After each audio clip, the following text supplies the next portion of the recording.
ગમે એટલી મહેનત કરે ને આમ જીભને કાપી કાપી હવન કરે કોઈને નહીં પડે. કારણ કે આપણે થોડી વાર કે વાર હોય પછી મન અહીંથી ઊંચા એટલે એનું કામ કરવાનું ચાલુ કરી દે. મન આપણે એની ઉભા થઈ ગઈ એટલે અત્યારે તો ખીલે વંદાનો હરિના નામનો સત્સંગના નામને ખીલે ઉભું છે.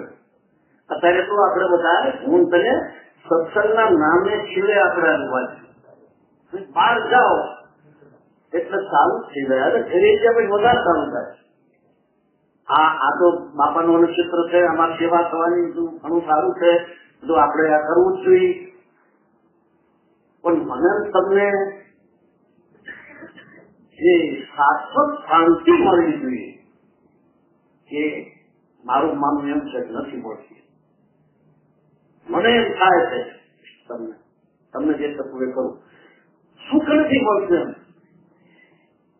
ને એટલે સત્સંગ જે છે ને એ પાછો માણસમાં રહેતો નથી એટલી ઘડી રહે. અને સત્સંગને સમજાય ને કારણ કે સત્સંગ મનથી સાંભળવામાં આવે તો મનોરંજન થાય અને બુદ્ધિથી સાંભળવામાં આવે તો રાગ દ્વેષ દૂર થાય અને ચિત્તથી સાંભળવામાં આવે તો ચિત્ત શુદ્ધ થાય, કલ્પનાઓ ઓછી થવા માંડે, બંધ થવા માંડે અને આત્મા તરફ પ્રયાણ થાય, પરમાત્મા તરફ આગળ પ્રયાણ થવા માંડે. એટલે ગંગા સુધી એના ભજનમાં બોલ્યા કે સત્સંગ